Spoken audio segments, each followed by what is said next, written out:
episode 1 proper of Win or Learn. My name is Paul of PGGS Music, and thank you for listening today. For those of you who maybe didn't check out the pilot, the idea behind this podcast is to talk about things that have happened in people's musical journeys that have either led to a success or led to valuable lessons that have helped them down the line, hence Win or Learn. My first guest, I'm very happy, is Joe Richards, who you will know most likely from his time in Gilmore Trail. They recently wrapped up their live show at the end of last year, but there is a release on the horizon, a little parting gift from them. But don't worry, Joe's not very good at sitting still, so you can also catch him with currently New Ghost, Tekrar Eden, and also Great North Star in various capacities. So thank you for coming on the show, Joe. How are you today? I'm very good, thank you, Paul. Thanks for having me. No, my pleasure, and thank you for being guest number 1. I appreciate it. My pleasure. To start things off, did you want to lead with a win or lead with a learn? Up to you. I think I'll lead with a win because I've got more learns. Fair enough. I think that we're always learning, but I'm not someone who sticks on the past too long. So I thought I'm going to start with some wins. Remember those for a bit of a buzz and then move on, which is kind of what I do with music in general anyway. Yeah, absolutely. So, the floor is yours. What's the win? So we'll go for the 3 best gigs that Gilmore Trail did, I think, in my opinion, which is Arctangent 2017. It was a great show. The Floating World album launch, which I think was 2015. Yep. And the Impermanence album launch, which was 2022, yes. I believe, was it? God, was that a year and a half ago? Yeah. Good God. So those 3 gigs stand out to me as the 3 best that we played. And I think they came about as a result of a combination of things, sort of 3 or 4 things. I would say that persistence and hard work and planning and those kind of things within the band and without as well. So in terms of having promoters on board that you can trust, such as Heel Turn and whoever else we've had over the years. Planning, hard work, and a good group around you. Positive attitude is another thing that I think has put those in a bit of a good light for us, because right from the start we had a plan, and we just thought, this is what we want to do, we're going to try and work towards it. And if you can bring a bit of positivity into any sort of communication you have with a band, I find it works quite well. Yeah. Again, within the band and with external contacts as well, and you never know who it might land with, or someone might hear it and go, oh, those guys, they seem like nice chaps or whatever, maybe you should book them. Things happen if you're positive, I think. Yeah. I think the last thing as well is a bit of luck, Absolutely, yeah. With these things, there's things that can happen. You can plan a gig meticulously, like we have done, and things go totally wrong. I don't know. An example would be the Impermanence album launch, in which we planned it as much as we could, and then Martin, our saxophone player, got COVID, so didn't appear. Yeah. Which was a shame. But you have to take the bad luck with the good luck. I mean, I would say that Arctangent was equally a part of, we got that because of a little bit of luck as well as the hard work we put in, because we played a lot of Sheffield shows at the time, and one of the organisers lives in Sheffield, and I presume that's how we came onto their radar, because he came to see us. Excellent. So thank you to Si for that. But happy days. But I think on that there's a lot I was thinking about while I was putting together some ideas for this chat, and I think there's a limit that we kind of naturally drew in terms of playing as many gigs as possible, and I think this is something you can relate to, Paul, in terms of what you said last week on your podcast, playing 4 shows in 24 hours. I think I've come to learn that youthful energy doesn't last forever, and there is a kind of limit to the energy reserves, and I think we reached that limit about halfway through our career, where we thought, why are we playing 25 shows a year, which I think we did once. That was our 24, 25, something like that. That was our top limit, and I don't think we realised at the time, but we were burning out quite a lot. And shortly after that, Sam, our drummer, left. I don't know if that was because of that, or I think he had kind of naturally had enough as well. But I think it comes to a point where once you've obviously established your name as a band and you've done a lot of the kind of name building gigs, I think it's worth slowing down and really asking the question of, like, is this gig worth it? Because we as a band have like a product or a commodity, or it's a service that we provide. Yeah. And I think that comes to a point where you might be offered slightly better gigs, and at that stage it's obviously worthwhile doing. Yeah. And you have to ask the question, like, should I do these smaller... It sounds a little bit nitpicky or whatever, but should I do these smaller gigs? What do we get out of it? You just basically don't want to run yourselves dry for little gain. So that's something that I learned, I guess, even though this was a win. Yeah. But, I suppose, obviously, with us being, I guess we're technically adults at this stage, and there's more things going on than just band life, isn't there? So you have to you very much have to pick and choose. Yeah, exactly. Yeah, and what might appeal to one band member might not appeal to the other three. So you've got to find a bit of an even ground in the band as well, and communication is key for that kind of thing. Absolutely, yeah. So, usefully, I had the benefit of, I was at all three of the shows that you've mentioned, because obviously I was lighting two of them as well, which was really good fun. So, but before we get into that, I wanted to ask you, because I know obviously Heart Tangent has a very special place in your heart anyway, because you've been for the last, I want to say, is it 10 years? I've been to, so this year is the 10th, and I've been to 8 of those. I went to every one except the first, only because the first one passed me by. Yeah. Yeah, so this will be my 9th one out of 10 coming up. Excellent. So can you tell me a little bit about what it was like to go from, basically this side of the barrier to that side of the barrier? How ridiculous was that on a scale of 1 to 10? Yeah, well, that was the dream. That was always the dream. And ever since we played that show, we were like, well, we've completed it really, haven't we now? So let's just see what happens after this kind of thing. We didn't really have a vision after that, and I think we were all comfortable with that. In terms of being on that side of the barrier, it was like, it's a day I always remember. Going in, driving in, getting the little glass of champagne you get as a band member, and sitting down and you just look over there and you think, that's maybe we should go and talk to them. Maybe not. They didn't know who we are or whatever. But you end up chatting to people there, and everyone backstage is very friendly. So we've had some nice backstage interactions. One with Mono sticks out. We didn't play that year, but that was one where sort of awkwardly said to them after their show, great show, and they said, thank you very much, didn't speak much English, and I sort of awkwardly said, it's Ellie's birthday today, and they just circled her and they were like, happy birthday! And they started bowing, and they loved the birthday. That much was clear. But we didn't play that year, so being there as like a not a pundit or like a VIP ticket member or whatever, it had a different feel. And definitely the weekend, up until the point where we played, which was thankfully quite early. Yeah. It was early on Friday morning. We opened the stage on Friday, which is the middle of the 3 days. Yeah. And it was just pure nerves for me up until that point. And I don't usually get nervous before playing live. But I just thought, the difference for me was that there, in our own normal shows, everyone is on side. People kind of know us personally, as well as maybe just being a fan that we might have picked up along the way. But there we just thought there's a handful of people who are friends and fans here. Everyone else either doesn't know us or has checked us out on the playlist or something, and maybe likes us enough either to pop by, stop in, or get out of the rain, or just by chance turn up and watch us. So looking out and seeing loads of faces I didn't recognise when I was up on stage, I just thought, oh God. I hope this goes well, and thankfully it went really well. Yeah. We got a full video and audio recording of that, and I'll watch that back every now and then.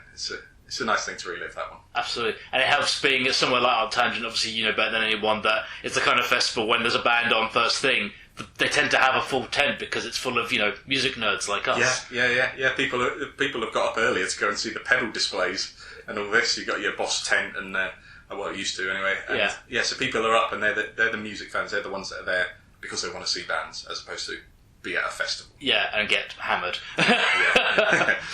And also, I do like the last thing on that is because of the way the lineup was, it basically worked out that, in a manner of speaking, Converge opened for you. We opened it for them and for Sixth, and that's quite an eye opener. When I see that on a T-shirt, I see their name, and then I was on the same thing. I just think, oh yeah, that happened. Yeah, that's pretty mental. Happy days. I know. Yeah.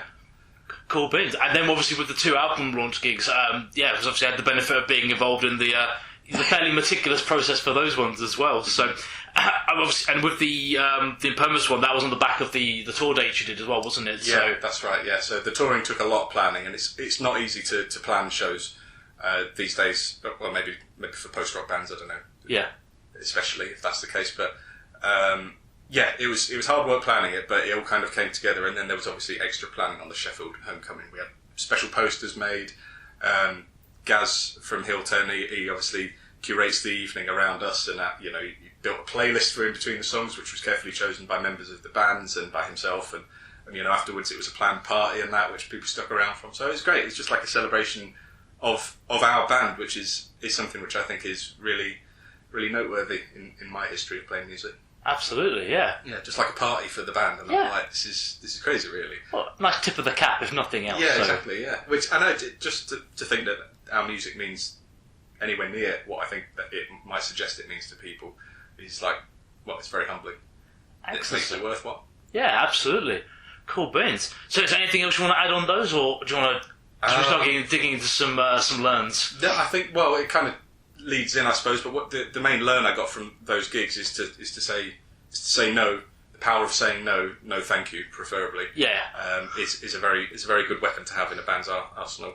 But then equally the power of saying yes, but with enthusiasm. Yes.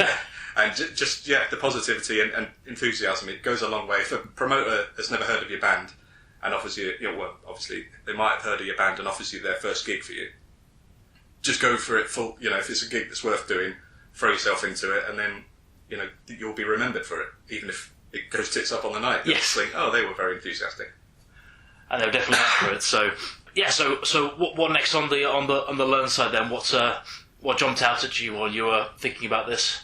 I write a lot of music, as you know, and I think the first thing that came to mind in terms of what I've learned over the years, it probably will sound contradictory to the following learn, but I need to examine this in two halves, really. Yeah. I find myself in between a conflict in most of my thoughts about the approach to music, but if I talk through it, maybe it will make sense. So my first learn is that when you're writing and recording, details matter. That's the sum of that learn. So I think that any kind of emotional weight that comes from a piece of music, which in its kind of most basic form is just notes on a page, is going to come from how you play those notes, obviously. Yeah. And it's everything that I think when I'm writing a bass line, for example, I think how this note needs to be here. We've kind of written it or whatever. But should it be that note for a start? Might be cliched to say, but like, should it be there at all? Yeah. Is a gap better? Is silence or like a little stop? Do you approach playing that note from like a hammer on or a pull off or something like that? Do you sort of lean into it through a ghost note or something like that? Everything about how a bass line for me is constructed is thought through, almost overthought to be fair, in terms of making it feel good to listen to, as opposed to just sounding like a robot playing notes. Yeah. And I think that's more important than playing the notes themselves, is how you play them. And if it's a scuff or something, I've tried to be a little more forgiving of pinch notes or scuffed notes and things like this in recordings, and because I think if it sounds like a human playing, people will listen to that and they're more likely to feel something. Yeah. In the age of overproduced music. Anyway. Yes. Yeah. Are there any particular songs from say the Gilmore catalogue that you've kind of gone back to at any point? I know you're not one for re-listening to your own stuff very much, but is there any kind of songs in particular that prompted that kind of idea? Really, it came about during lockdown when I started to study other bass players and exactly how they played and learn their parts. Because I've obviously when you start playing guitar, you learn a few licks and that from your heroes and things like that. But I'll touch on that in a bit. But I started to think I want to really learn stuff that I wouldn't normally play, and that just opens up like a world of other approaches, other just finger shapes and other ways of moving up and down the board depending on what people have played. So I tried to incorporate the things that I liked from that time period in lockdown when there was bugger all else to do. Yeah.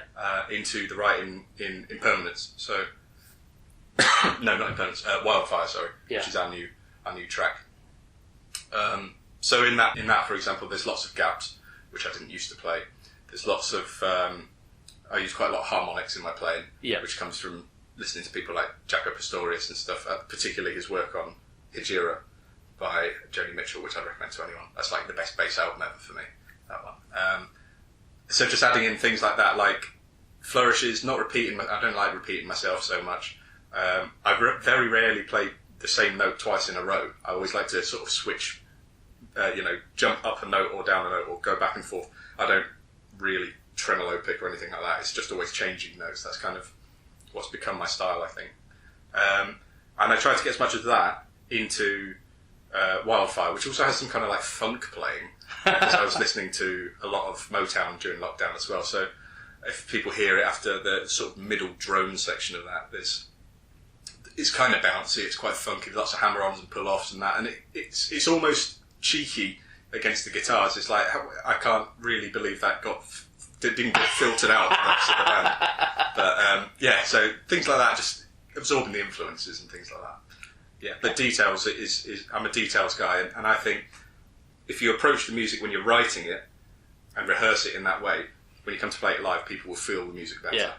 You can definitely tell that you've been raised on a healthy diet of Rush and that very Neil Peart kind of super analytical approach. Oh yes, indeed. Very healthy. The masters. So what's the other side of that coin that you mentioned?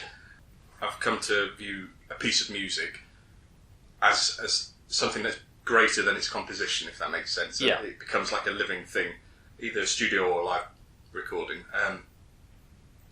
And I think that once you've released a piece of music and it's kind of born into the world, I think it then takes on a life of its own. You have to take a step back because other people are going to be listening to it through entirely different lenses and moods and whatever as to you as the creator.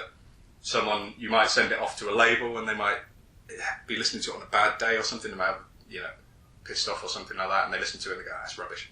So once it's gone and it's out there and it's living and being experienced by other people, I think you've done as much as you can as a creator, and that's why I don't like to listen back to stuff that I've recorded, because I start to hear it through a different lens to how I recorded it. Yeah. And I think, I don't like that, so I just don't go near it. But you also listen to it as part of a learning process, I suppose.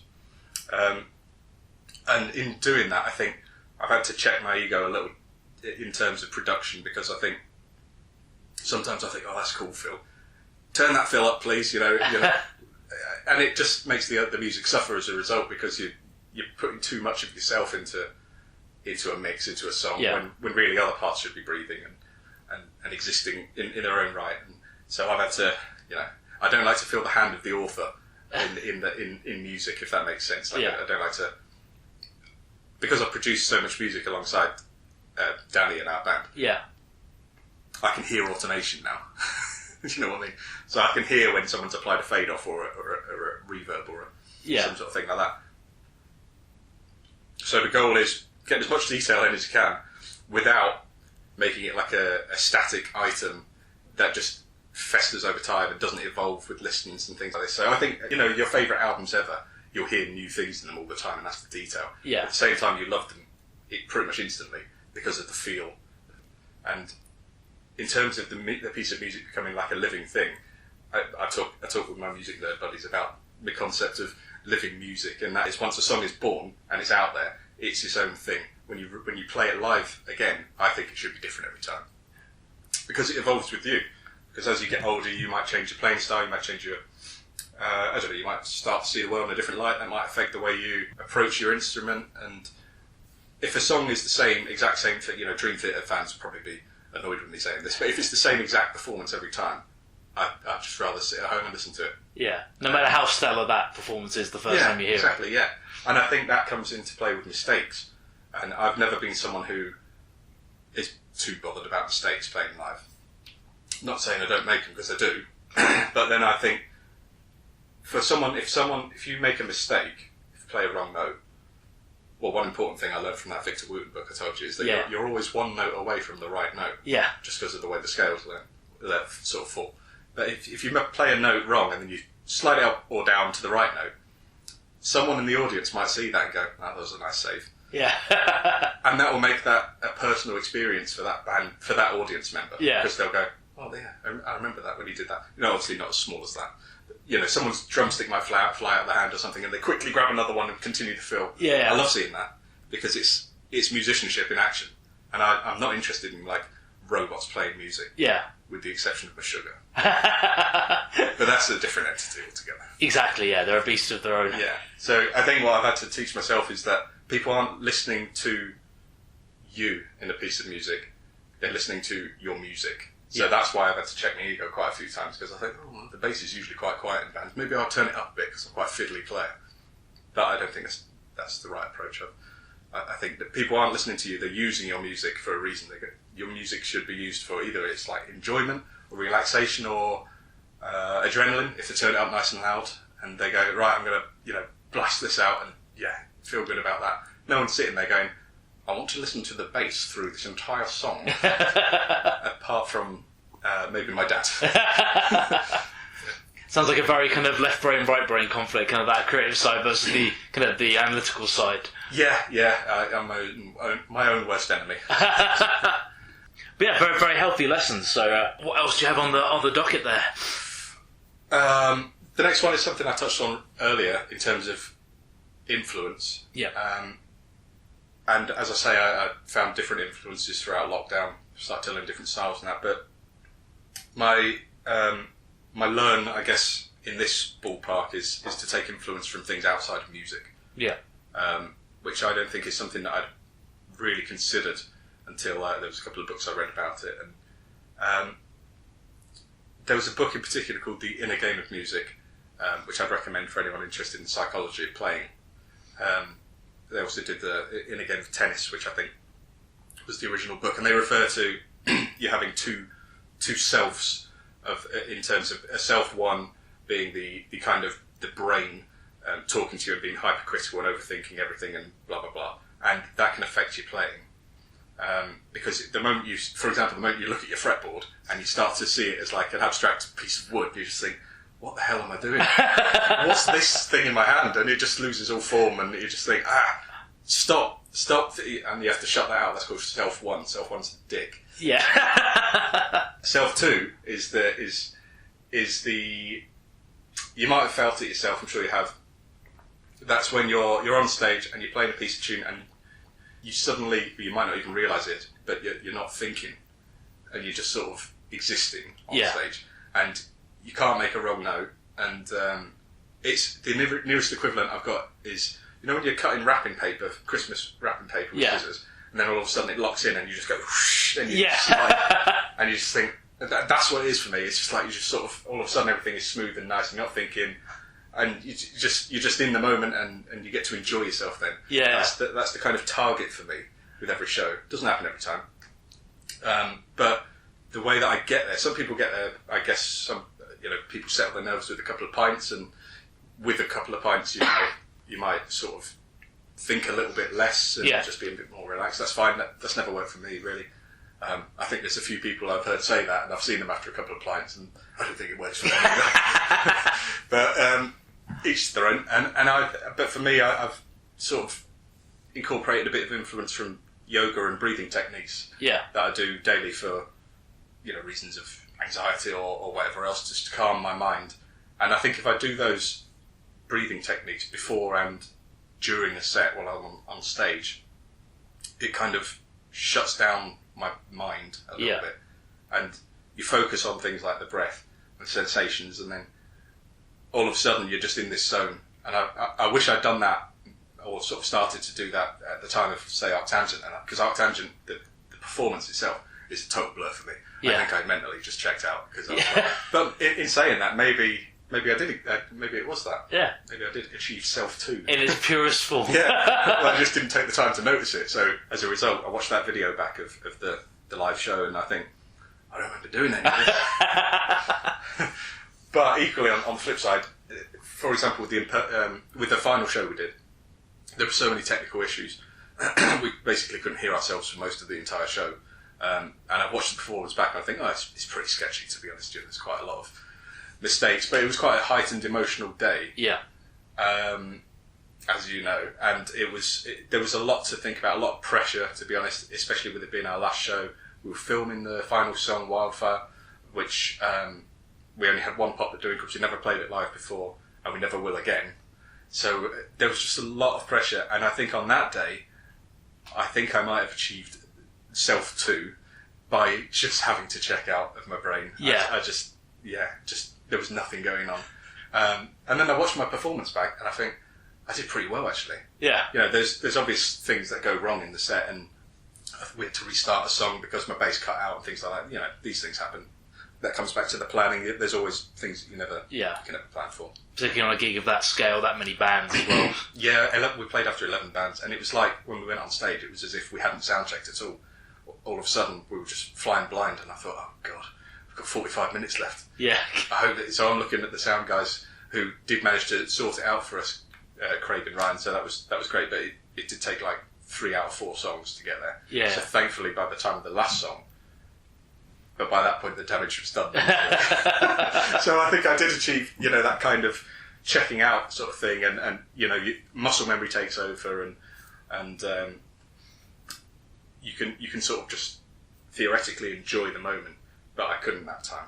I was kind of willing it to end, if I'm honest, because I was thinking, this is too much. I'm going to break in a minute, and then I did break after that, and had to take like a week off work, and it was not good. But that I guess there's a lesson there in not putting too much pressure on yourself.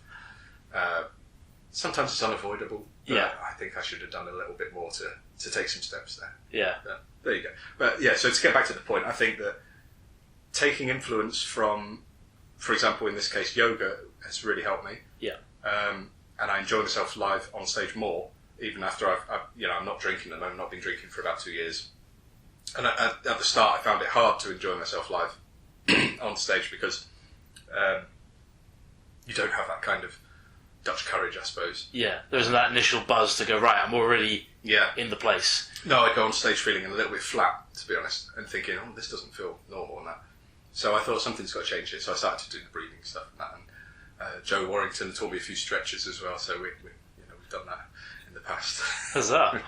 But I also look for influence in things like film and books as well, because I'm a big fan of both. And I think that if there's a scene in a film or like a sentence in a book that really affects you emotionally, I like to think that that's not by accident. Yeah. So I think if they've been able to construct that through, in a film, for example, like a mix of the right lighting, the right sound, the right mise en scène, to use my media A-level degree for the first time ever, and like acting and delivery and script and everything like that, all these things have to come together perfectly to then be received by someone who is watching it in the right frame of mind to be receptive to that. So if you watch, I wouldn't watch a Tarkovsky film if I was depressed. Yeah. Even though I think they're like the best films ever, I think no, you've got to save yourself for those moments, and then when you're feeling like I feel really calm or really like in a quite a relaxed, open mood, I put a Tarkovsky film on, I'm like, this is the one. This is pure genius sort of thing. But I think you have to be in the right frame of mind. So the creator can do what they can, but there's equal responsibility with the audience or the participant in whatever, if it's a book or a film or a piece of music. And that goes back to it's a thing that's alive once it's been released. They can't change it unless you're Zack Snyder or something. It's out there and that's it. Or the 5 million cuts of Blade Runner. Yeah, indeed. Yeah, of very wavering quality. Yes. I think that's about all I had on that. Cool, very nice. So that's, as you said at the beginning, a lot more learns than wins. But obviously, they've been born out of a place that they've come from the experience, and obviously there's a lot of good things that led up to them, like you say, getting your name out there, getting these opportunities to play these bigger shows, and getting these opportunities to do these special days like the album launches. But I suppose it's always that kind of like the plan versus the actual result, isn't it? So, yeah. I thought of another learn. Oh, go for it. It comes from rather egotistically, from the name of our album, Impermanence. Yeah. And I think, like this interview, or podcast even, it's not going to last forever. Yeah. And nothing does. So that's something that we've learned. And I think I've been thinking a lot about why Gilmore came to an end over the last few months. For in quite plain terms, it was just Danny had sort of had enough of band life and stuff like that, and don't think he quite enjoyed practices quite as much as he used to, and maybe it was a little bit mature and things like this, and he's never been the biggest fan of playing live anyway, so they're quite the physical reasons, if you will. But I think if I examine a little bit further into why it could have got to that point, I think maybe and I'm not putting the blame on me or anything, but I think if I had a little bit more awareness of I don't know, people's aspirations and limitations and tastes in terms of writing and playing music and things like this, then maybe bit more communication to make sure we're all on the same page, this kind of thing, because we pushed ourselves hard with Wildfire. Yeah. We reached the limit, our limit. And I'm surprised that we played it almost, not perfectly, but almost as well as we could in that live video, which I edited yesterday. I'm quite happy with it. Oh, very nice. Looking forward to that. So I think, there's a lesson to be learnt in considering your own limitations. I think you should always push yourself when writing and playing music. Because if you don't, if you're making something that's safe, that comes across, I think, and it becomes just a vanilla album or whatever. Not to knock vanilla, because I think it's a very underrated flavour. In fact, I'd put it in my top 14 flavours. Yeah, well, to quote Bare Naked Ladies, vanilla is the finest of the flavours. It's up there, yeah. So I think, push yourselves, but I think I perhaps needed to be more mindful of pushing others too far. Yeah. To the point where it's not enjoyable. But that's just something I just thought of now. Yeah, I think nothing lasts forever, so enjoy things while they're going. Make sure that you're enjoying them wholly. Yes. And also check in with other people, and it's the basis of any good relationship. I think it's just like, are you happy? Yeah. Ask that question every now and then, and see what happens. Yeah, and band bond, as you'll know better than anyone, is definitely much more than just like mates, isn't it? It's you live in each other's pockets so much, especially when you start getting on tour and things like that. So a few antics that I'm scarred by. Yeah. But those are friendships for life, and even if after the band, then they'll still be my best mates. Absolutely, that'll always be the case. Yeah. Excellent. Well, thank you very much for those wins and learns. Obviously, we talked about Wi-Fi, and that's the kind of the last piece of the puzzle in terms of the Gilmore picture. Is there a rough time frame for that, or is it kind of a floating at some point this calendar year? Well, there's an unknown entity that we're waiting on, so we'll kind of see how that goes. But if not, we've got backup plans. Yeah. And which I am privy to, but I will keep my mouth shut. Yeah, I'm not saying anything because I'm not sure it's going to happen. Yeah. But you don't ask, don't get. Exactly. It's this kind of thing. So I would guess within the next 3 months. Fingers crossed. Like that, yeah. We're at the stage now where we've got a first mix, and I'm really happy with how the first mix sounds. So hopefully other people will be happy with it once it's out there. I think it's our best thing, but I can hear that we're pushing ourselves in that recording. I can hear the circumstances of the recording in that. People we were trying hard to get the best takes that we can, and I think it sounds like a band on the brink of pushing themselves. So I think that's a good thing to capture. You can hear the work, basically. Yeah, I love hearing that. Like there's a couple of jazz albums I always think of when you talk about things. The mindset, physicality, and the mentality of how you are on the day of recording will be tangible to anyone who listens to that.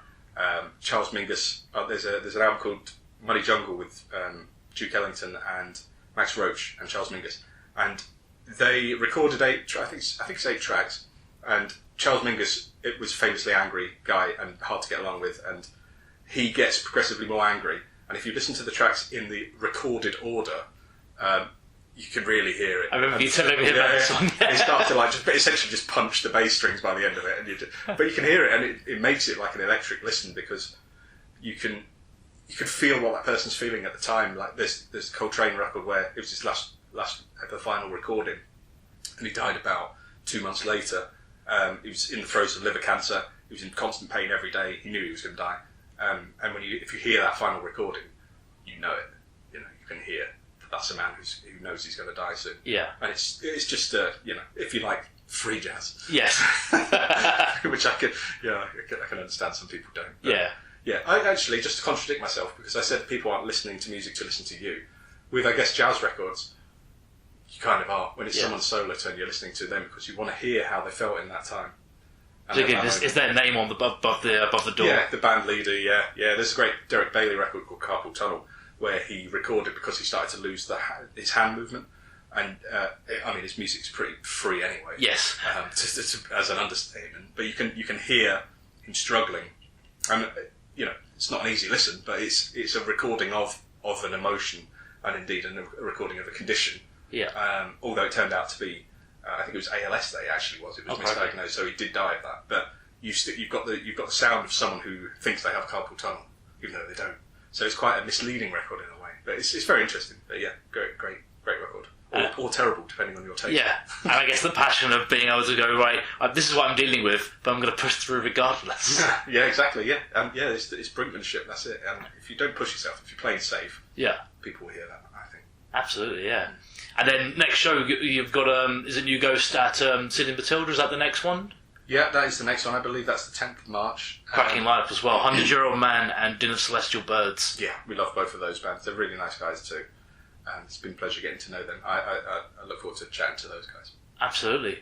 Excellent. Well, thank you very much for your time today, and thank you for the stellar examples of wins and learns. And yeah, all being well, this is going to be the first of many outings. As I've mentioned on the pilot, I've got a small selection of initial guests lined up, but then my hope is to basically work around the Sheffield scene, and then, if things get a bit more established beyond that, I've got some very optimistic plans for like landmark ones if I get to like 25, 50, that kind of thing. So try and get like a marquee name, if you will. So two of whom you could probably instantly guess, actually thinking about it. So thank you again for your time today, Joe. And yeah, thank you very much for listening.